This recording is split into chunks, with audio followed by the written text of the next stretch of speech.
Bonjour, alors j'ai l'occasion de recevoir le docteur Jean-Yves Leborgne qui nous fait l'honneur de nous accompagner aujourd'hui.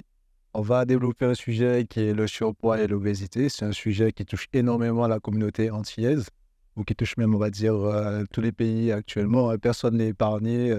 Avant, les pays occidentaux étaient les plus touchés.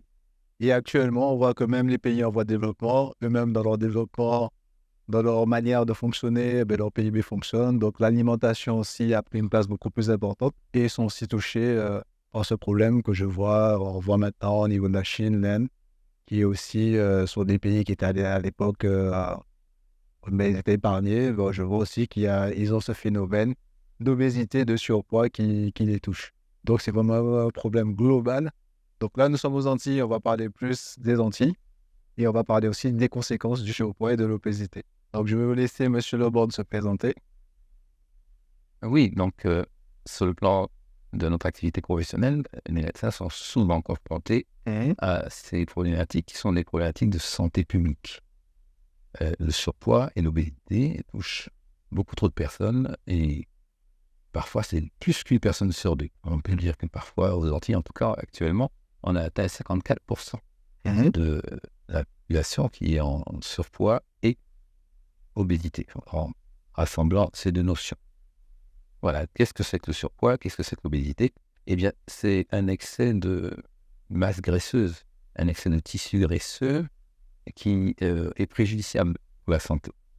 Et cette définition amène à classer les gens à partir de ce qu'on appellerait l'indice de masse corporelle, qui se calcule avec la taille et le poids. Et ce chiffre-là permet de définir ces classes de personnes qui sont au-dessus du chiffre 30, l'indice de masse corporelle inférieur à 30, c'est le surpoids. Au-dessus de 30, c'est l'obésité. D'accord. Et à partir de 35, on se trouve en obésité sévère. Et puis, les choses ne s'arrêtent pas là, puisqu'il y a des personnes qui souffrent encore d'un excès majeur, extrêmement dangereux pour eux. Et qu'au-dessus de 45, on parle d'obésité morbide, c'est-à-dire qui menace la vie même de ces personnes parce que les complications et les modifications liées à l'excès de graisse, ça retentit sur toutes les fonctions. D'accord. Voilà. Donc, c'est la raison pour laquelle ce problème de santé publique interpelle et amène à faire tous les 4 ans des plans nationaux, des plans de nutrition et d'accompagnement pour la santé de façon à essayer de limiter les dégâts. D'accord. Mais ce phénomène, en fait, de surpoids et d'obésité, il date depuis quand? C'est quelque chose de nouveau? Eh bien, avec la vie moderne et le développement de la malbouffe et le changement de fonctionnement au niveau de nos sociétés, la manière de s'alimenter a considérablement modifié. Il y a beaucoup plus en circulation d'aliments transformés, les gens ne cuisinent plus chez eux et l'alimentation devient l'affaire de manufacture, c'est-à-dire que les produits sont manufacturés, les produits sont comment dirais-je, trop riches en sucre ou trop riches en graisse ou encore trop riches en sel, ce qui fait que la physiologie est complètement perturbée et les pathologies sont de plus en plus fréquentes. Et notamment, cette mauvaise alimentation agit particulièrement sur le foie, par exemple, et les personnes se retrouvent avec un foie graisseux simplement parce que l'alimentation a perturbé le fonctionnement normal du foie. Et ça s'appelle la stéatose du foie. Pour faire un bilan des personnes qui sont en surpoids ou en obésité, il ne faut pas oublier d'apprécier la fonction du foie, qui permettra de prendre des mesures appropriées, à la fois pour le régime et à la fois pour l'orientation des activités cliniques qui vont en découler. L'intensité avec laquelle les personnes doivent se prendre en main est déterminée par ce type de bilan. D'accord. Mais au niveau de l'alimentation, qu'est-ce qui a changé? C'est-à-dire l'alimentation en soi, ou c'est le fait que les personnes ne sont plus informées par rapport à l'origine de ce qu'ils mangent, ou parce que aussi ils ne font plus à manger? Quels sont les facteurs au niveau alimentaire? Même si alors c'est vrai qu'on n'a plus de produits, c'est plus des produits transformés et moins des produits naturels. Mais est-ce que des gens qui consomment, la part de la population qui consomme, est-ce qu'ils ne sont pas informés en fait des conséquences de cette alimentation qui est complètement transformée et qui a modifié leur santé? Alors, le problème de surpoids et le problème d'obésité, ce n'est pas uniquement un problème d'excès de nourriture. Il faut vraiment mettre en garde le monde sur le fait que l'excès de tissus graisseux dans un corps, sur le corps de l'homme, est la conséquence de plusieurs facteurs. Il y a des facteurs qui sont des facteurs psychologiques, des facteurs environnementaux, des facteurs alimentaires, nutritionnels, et puis aussi ce qu'on appelle la sédentarité. C'est-à-dire que le mode de vie, l'activité physique, la sollicitation de ses muscles, de ses articulations est totalement, insuffisante avec la manière dont on se déplace avec des véhicules motorisés, la manière dont on n'a plus besoin de se déplacer. On a même inventé des moyens de se déplacer avec des... on a même inventé des moyens de ne plus avoir à marcher. Donc, toutes ces choses-là, au-delà du côté ludique que ça pourrait avoir, c'est préjudiciable pour la santé dans la mesure où ce n'est pas que l'excès de nutrition, l'excès d'aliments, c'est qu'il y a aussi la sédentarité qui est un facteur important de surpoids et d'obésité. Mais j'ai vu aussi dans un reportage très intéressant que les chercheurs ont découvert un gène responsable aussi de l'obésité. Je crois qu'il s'appelle la leptine, je crois, si c'est pas, je ne me trompe pas. Et parce qu'ils disaient qu'il y avait des gens qui avaient une alimentation saine, mais qui se trouvaient victimes de sorte de boulimie, qu'ils avaient tout le temps faim. Et malgré ils essayaient de faire du sport, qu'ils essayaient de se limiter, mais ils étaient toujours victimes de cette envie de manger qui ne s'arrêtait pas. Donc, on revient sur ce que je disais tout à l'heure. En fait, l'aspect morphologique qu'une personne peut avoir est lié à énormément de choses. Des facteurs génétiques, certes, puisqu'on appartient à une famille, à un clan, à la de morphologie liée à sa génétique. On a l'environnement qui intervient, c'est-à-dire les facteurs alimentaires, les habitudes culturelles, la manière dont on a l'habitude de manger, combien de fois on mange dans la journée, à quelle heure on mange, quel type d'aliments on consomme, et le côté culturel, et le côté aussi psychologique qu'il ne faut pas négliger, c'est-à-dire face à un certain nombre d'agressions, le cerveau va, pour se défendre, va faire un stockage de graisse, un stockage de graisse.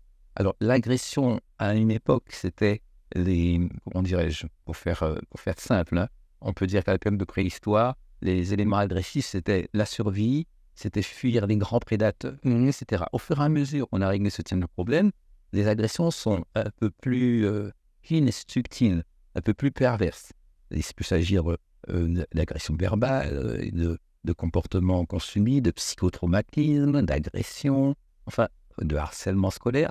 Toutes sortes d'éléments font que, symboliquement, le cerveau a gardé pour se défendre et pour assurer sa survie, et pour assurer sa survie en privation aussi d'éléments, parce qu'on n'avait pas toujours la possibilité, à l'époque préhistorique, à l'époque où il n'y avait pas de supermarché, on n'avait pas toujours la certitude de pouvoir manger tous les jours. Donc le cerveau a l'habitude parfois de pouvoir faire du stockage pour les périodes de disette.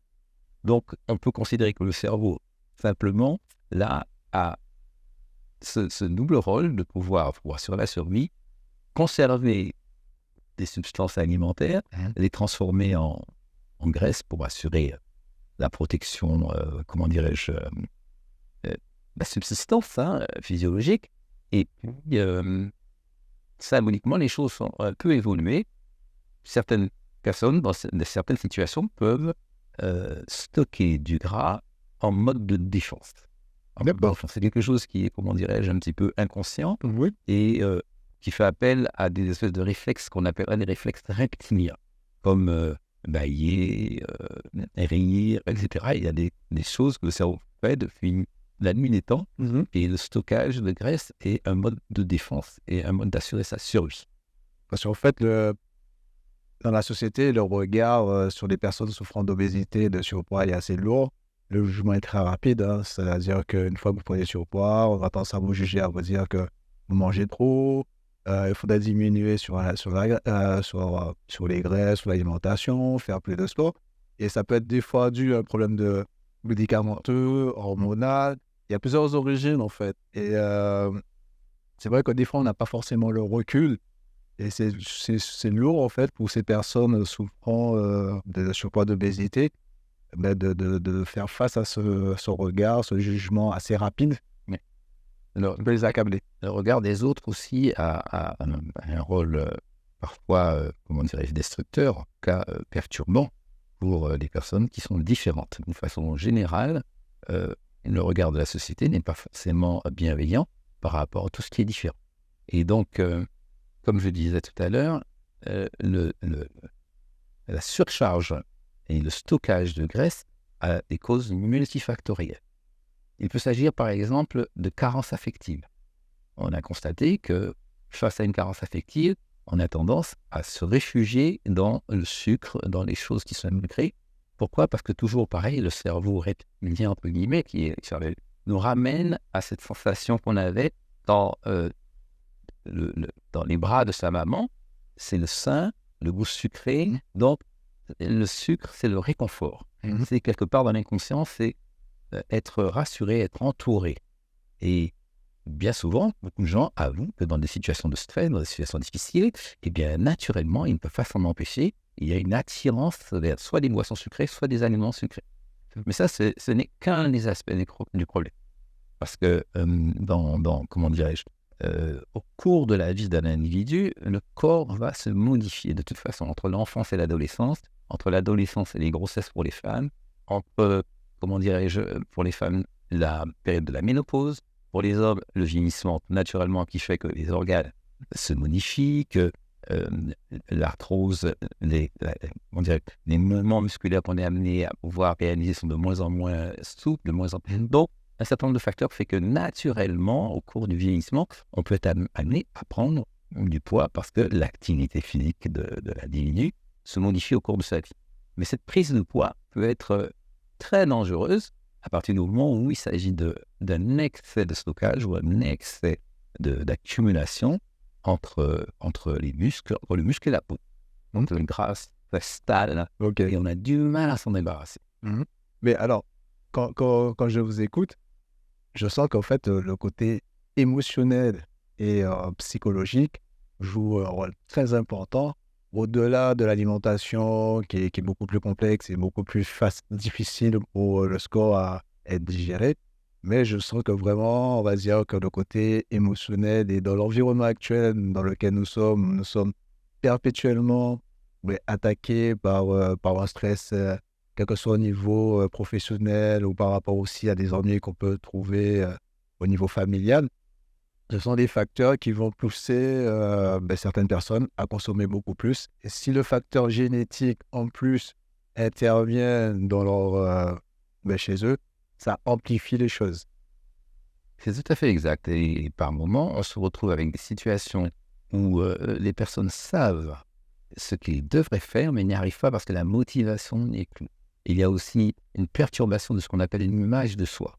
À partir du moment où on commence à se sentir dévalorisé, ou depuis l'enfance, on a entendu dire des choses pour lesquelles on est complètement impuissant. Comment on pouvait dire à un enfant qui ne fait pas lui-même la cuisine, à 5-6 ans, ses cousins, ses cousines, les enfants à l'école, ils disent « tu es trop grosse », etc. Mais elle ne gère pas.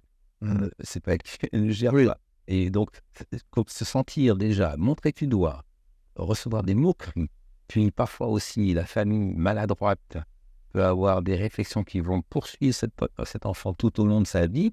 Toutes ces choses-là font que, à des moments où ils savent parfaitement ce qu'il faudrait faire, ils n'y arrivent pas parce qu'il y a le découragement, on a baissé les bras, et puis on se dit au point où on en est, on n'y arrive pas, on a essayé, on a fait des tas de régimes, toutes ces choses-là n'ont jamais fonctionné, donc il y a un découragement, il y a une accumulation de choses qui fait que la lutte contre le surpoids et l'obésité nécessite vraiment une prise en charge pluridisciplinaire.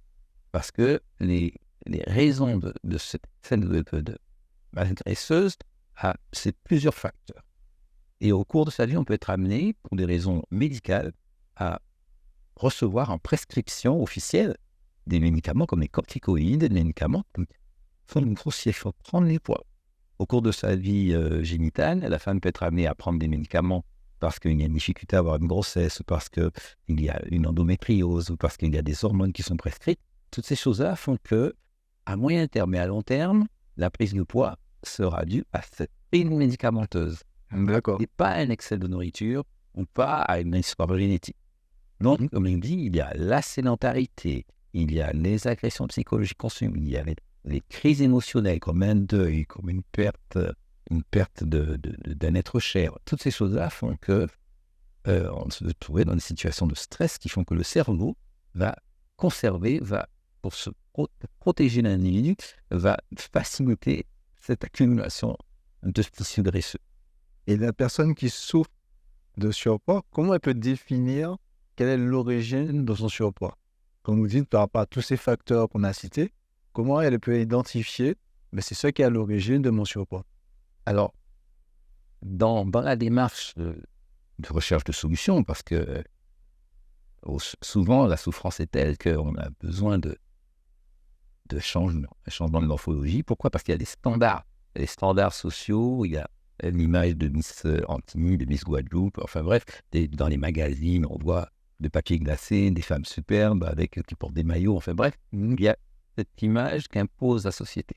Donc déjà, il y a un travail d'acceptation de soi que tout individu devrait faire. Quand on n'est pas tout à fait dans les clous, pour des raisons génétiques ou des raisons ethniques, quel que soit, c'est réussir à rester soi-même et à ne pas vouloir forcément, par exemple, se faire débriner les yeux. Je crois il y a des Asiatiques qui, à un moment, sont tellement influencés par le standard occidental qu'il y a des gens qui veulent changer. Oui, c'est leur critère de beauté, en fait. Donc, s'interroger sur les critères, puis sur, comment dirais-je, l'évolution de la courbe de poids. C'est-à-dire avec des comparaisons sur le carnet de santé, par exemple, ou bien sur des photos, de voir à quel rythme le poids a été pris, à quelle période. Il y a des personnes qui arrivent à me dire « j'ai pris du poids à partir de telle date ». Et telle date, ça peut être le décès d'une grand-mère, le divorce des parents, etc. Il y a un certain nombre d'éléments pour lesquels des personnes peuvent vous dire « je sais que j'ai commencé à prendre du poids à telle date ». Et puis après, quand je me suis rendu compte, il y avait l'été qui approchait, les copines commençaient à se moquer de moi parce que j'ai pris du poids, donc j'ai commencé à faire un premier régime. Donc déjà, premier régime, c'est de la privation, et quand on prive le cerveau d'aliments, la première chose que le cerveau fait, c'est à la première occasion, c'est stocker. Donc les régimes sont des choses qu'on doit déconfier, les régimes sauvages, sont une des causes de prise de poids. Une des causes additionnelles d'excès de poids. On peut avoir une cause déterminée, et puis par ignorance, ou par mauvais conseil, ou par prise de médicaments qui ont un effet secondaire, on se retrouve embrigadé, on se rajoute sans savoir une deuxième cause. Puis les moqueries commencent, puis le complexe s'installe, puis l'estime de soi diminue. Donc quand on est un peu comme ça dans une souffrance, il y a autour de nous, il y a des personnes qui sont des personnes toxiques, par exemple des collègues toxiques ou des camarades de classe toxiques, qui sentant cette vulnérabilité vont rajouter le harcèlement scolaire, le harcèlement au travail. Oui. Vous voyez comment des couches peuvent s'accumuler. Et c'est là où les professionnels doivent s'armer de patience et doivent surtout être à l'écoute. À l'écoute pour qu'on puisse ensemble, avec le patient, ensemble refaire tout l'historique et essayer de lui faire prendre conscience des différentes couches qui se sont accumulées et puis organiser une stratégie d'accompagnement. Mais ça part de quel professionnel? Qui va organiser? C'est-à-dire, est-ce que c'est le médecin généraliste qui est le prescripteur de base? Il va orienter le patient qui souffre de surpoids et d'obésité vers un professionnel bien spécifique pour déterminer la cause de ce surpoids? Ou est-ce que c'est par hasard, on va lui parler beaucoup de bouche-oreille, de diététicien, de nutritionniste, de coach sportif, qui va permettre vraiment de déterminer ou qui va permettre d'aider cette personne à prendre conscience de quelle est l'origine de son surpoids? Cette question est extrêmement importante parce que, comment dirais-je, l'HAS, un certain nombre d'institutions de santé ont pris conscience que c'est un problème de santé publique et ont proposé des stratégies de prise en charge. Il y a en France environ une dizaine de centres qui ont été, au début, c'était 5 ou 6 qui étaient dans l'Hexagone, des centres qui étaient dédié à la prise en charge de l'obésité par régime. Ils se sont rendus compte que c'était tellement nécessaire et indispensable qu'on a démultiplié et que petit à petit, la plupart des CHU ont commencé à prendre en compte les problèmes d'obésité parce que c'est devenu une catastrophe. Donc, il y a un certain nombre de stratégies qui sont mises en place par les institutions. Ça vaut ce que ça vaut, mais on a compris qu'il fallait une prise en charge globale. C'est-à-dire qu'il fallait des équipes où il y a à la fois une psychologue, à la fois une activité physique, à la fois des kinésithérapeutes, et éventuellement donc des médecines complémentaires comme la sophrologie, comme la psychothérapie, comme l'hypnose, enfin un certain nombre de choses qui sont destinées à pouvoir faire du sur-mesure. Chaque individu est différent. Chaque personne qui souffre de surpoids ou d'obésité a ses problèmes spécifiques. Et c'est là où se pose le problème de la prise en charge médicale, c'est-à-dire comment et de quelle manière les professionnels vont consacrer du temps à l'écoute. Et puis après, à l'organisation de la stratégie avec l'adhésion du patient. Donc il y a un facteur de confiance, mise en confiance. Et puis après, il y a aussi la peur du changement. Quelquefois, le patient lui-même a tellement l'habitude de certains statuts, de certaines difficultés, que faire des pas en avant ou modifier son rythme de vie, l'inconnu, ça effraie aussi. Donc, de part et d'autre, il y a vraiment la nécessité que les connaissances soient bien approfondies sur le fait que ce sont on peut appeler ça des pathologies. À partir de certains stades, on peut considérer que faut traiter et accompagner des personnes qui ont besoin d'un suivi. Donc, il faut mutualiser en fait les connaissances de chaque professionnel pour accompagner pleinement un patient qui souffre d'obésité, de surpoids. Mais c'est vrai qu'à la part du temps, on le voit, hein, les gens, quand ils veulent perdre du poids, donc ils parlent souvent de régime. Et souvent, ils ont une deadline, pas pour un événement, quelque chose. C'est-à-dire qu'il n'y a pas forcément une hygiène de vie qui va être mise en place sur du long terme. C'est beaucoup de gens que j'entends qui me disent je vais perdre du poids pour l'été, je vais perdre du poids pour commencer un événement, et qui est souvent, on va dire, un objectif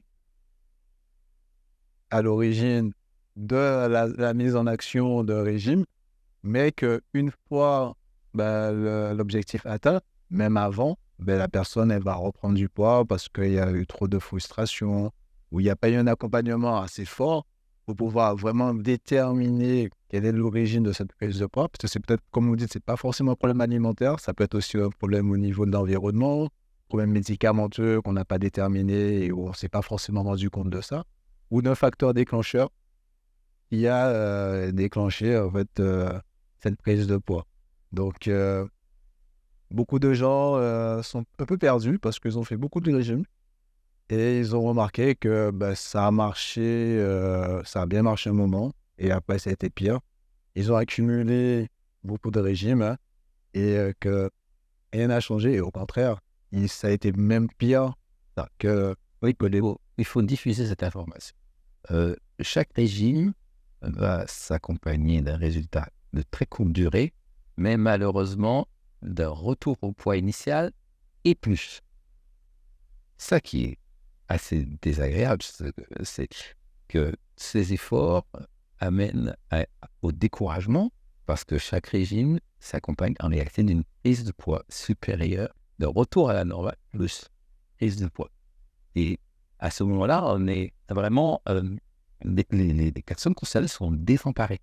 Désemparées parce que l'image de soi en prend un coup et on a peur de ne pas avoir un résultat à long terme. Et c'est là où on se retrouve à devoir imaginer des solutions beaucoup plus radicales, telles que la chirurgie, telles que des anneaux pour diminuer le côté prise alimentaire, éventuellement même une mutilation d'un intestin qui n'a rien demandé à personne, et couper, enlever une partie de l'intestin pour qu'il n'y ait pas d'absorption. Et on a effectivement des termes de poids qui sont spectaculaires. perdre 30, 40, 50 kilos, sauf que la poche gastrique va petit à petit reprendre sa taille initiale. Et si on n'a pas subi ou si on n'a pas compris qu'il fallait une métamorphose complète de ses habitudes, Ok. voilà, le message que j'aimerais faire passer, c'est que à partir d'un certain degré de surpoids et une certaine volonté de se transformer morphologiquement, c'est un effort au long cours et c'est assez, aléatoire, le résultat est aléatoire et il nécessite vraiment une modification de mentalité. Il y a beaucoup de choses qui sont mises en place depuis l'enfant, l'habitude alimentaire, le fait de ne pas supporter de contraintes. Il y a des personnes qui n'arrivent pas à supporter pendant longtemps les contraintes. Donc ce sont des stratégies. On arrive à mettre en place des stratégies pour son travail. On peut être un professionnel super averti, super organisé, et on n'arrive pas à se discipliner, à savoir qu'on va se lever un peu plus tôt pour faire ce qu'on sait devoir faire, c'est-à-dire une activité physique régulière, et choisir ses aliments dans l'intérêt de sa santé, ne pas céder à certaines pulsions. Et donc, ça signifie que dans tous les cas de figure, il y a un accompagnement, il y a une prise de conscience et aussi augmenter ses connaissances. Ok. Augmenter ses connaissances sur soi-même. Se connaître soi-même sur le plan psychologique, sur le plan de son passé, de ses souffrances, regarder en face des difficultés qu'on a avec ses parents, avec son conjoint, etc. Prendre parfois des mesures de changement, ça s'impose. Et puis, accompagner tout ça de modification de sa propre mentalité, c'est-à-dire de la personne qu'on était avant, puisque ça n'a jamais marché. Donc, ça veut dire que la personne qu'on était avant, avec les habitudes qu'on avait avant, c'est à revoir, mais pour le long terme. Ok. Donc, c'est vraiment une marche forcée. En parlant de marche, quelle serait la place en fait de l'activité physique dans cet objectif de perte de poids? Alors, en se détachant un peu du problème de la balance, en oubliant un peu le problème de la problématique du kilo, il faut savoir que pour avoir la meilleure santé possible, une activité physique régulière est indispensable pour tout le monde. Ça, c'est le message. Activité physique régulière, tout le monde. Parce que le corps humain est prévu pour pouvoir se mobiliser, bouger. Il faut que la microcirculation se fasse. Il faut que toutes les zones du corps puissent circuler à l'aise. Il faut que les fluides circulent dans les vaisseaux. Parce que je rappelle que le surpoids, l'obésité s'accompagnent de complications qui sont sur l'appareil locomoteur. La science souffre. Donc ça va aggraver les cas de sédentarité. Ça agit sur l'appareil cardiaque. Les artères s'encrassent. L'activité cardiaque est moins facile. On a davantage de risques de phlébite, d'embolie pulmonaire, les problèmes respiratoires, l'apnée du sommeil, l'oxygénation du cerveau, toutes ces choses-là, tous les appareils sont concernés par un excès trop important de graisse. Parce que j'ai vu aussi, ça va même au-delà, parce que j'ai vu que l'activité physique touche depuis le plus jeune âge. Ils ont fait une étude montrant que en 30 ans, les conditions physiques des enfants avaient complètement diminué. On va parler de la course à pied. Et disait qu'il est dans les années 60-70, un enfant avait une moyenne de course à pied, c'est-à-dire entre 9 et 10 km/h. Et que dans les années 2000, voire plus, 2020, que les dernières études montraient que la moyenne était de 7 km/h. Donc, moi qui cours, ça fait une énorme différence. C'est-à-dire entre de 9 à 10, passer à 7 km/h, c'est vraiment une vraie chute. Donc, c'est-à-dire que ça montre que les enfants même de base n'ont plus les conditions physiques qu'il y a 30 ans, malgré qu'on a des infrastructures, on va dire, beaucoup plus sophistiquées, mais qu'ils ont une perte de conditions de base. C'est tout à fait exact parce qu'en réalité, le monde moderne, c'est à double tranchant. On a l'impression qu'on vit mieux, les conditions d'hygiène et de santé sont meilleures, etc. Mais en réalité, on est en train d'organiser la sédentarité. Il y a tellement de violence autour de nous que les parents n'ont pas envie de voir leurs enfants à l'extérieur. Donc, on maintient les enfants à l'intérieur pour qu'ils ne soient pas trop agités parce que naturellement un enfant est dynamique, eh ben, on lui colle des écrans, de façon à ce qu'il ne fasse pas trop de bruit dans les appartements, dans les maisons. En fait, on est vraiment dans une difficulté, mais structurelle. Sur le plan sociétal, on est dans une difficulté structurelle. Ça signifie que chaque individu, à part les efforts personnels qu'il fait, il doit avoir la chance d'avoir des éducateurs ou des parents qui ont une compréhension du monde dans lequel on vit suffisamment, comment dirais-je, claire et lucide pour veiller à tout moment à la meilleure santé possible. Donc ça impose une sorte de reprise en main, une rééducation. Chaque fois qu'on peut amener l'enfant à pied à l'école ou aller le chercher à l'école, ça devrait se faire. Enfin, il y a des tas de choses qu'on ne peut pratiquement plus faire parce que l'organisation des cités, l'organisation des villes, l'organisation de notre existence, le mode de travail, les mamans de travail, enfin bref, il faut vraiment avoir conscience que la santé, la bonne santé de tous est extrêmement menacée. Donc, c'est vraiment un problème politico-social, en fait. Parce que, en termes de violence, par rapport à ce que vous expliquez, ça, c'est pas un individu propre qui va régler, hein. C'est plus un problème, on va dire, d'une mise en place de certaines politiques pour pouvoir apporter une sécurité pour que les gens puissent se déplacer. Après, même par rapport aussi aux familles, avoir une éducation au niveau des parents qui puissent être conscients de ce qui est bon et mauvais pour leur enfant, même pour eux aussi, puisque c'est du mimétisme, hein. Les enfants, ils copient beaucoup se passe autour d'eux. les habitudes des parents. S'il fallait résumer, on va dire, des pistes à apporter aux personnes qui souffrent d'obésité et de surpoids, qu'est-ce qu'on dirait? Alors, la première chose, c'est qu'il faut faire une grande place à la prévention. C'est-à-dire, l'état dans lequel on se trouve, quel qu'il soit, il faut limiter et mettre en place la prévention. Il y a la prévention primaire, la prévention secondaire, et puis quand on est déjà à un stade avancé, il faut avoir suffisamment d'informations sur son état de santé du moment pour pouvoir prendre conscience et freiner certaines erreurs de comportement ou certaines habitudes. Après, les solutions, pour les mettre en place, ce n'est pas simple. Il y a un désert médical que personne n'ignore. Il y a une insuffisance de spécialistes dans beaucoup de domaines, personne ne l'ignore. Il y a des hôpitaux qui fonctionnent, on a vu il n'y a pas longtemps encore, il y a eu encore un incendie aux urgences. Donc il y a un certain nombre d'aléas qui font que notre devoir, c'est de prendre notre santé très au sérieux et de tout mettre en place pour faire de la prévention et pour ne pas céder à la consommation excessive.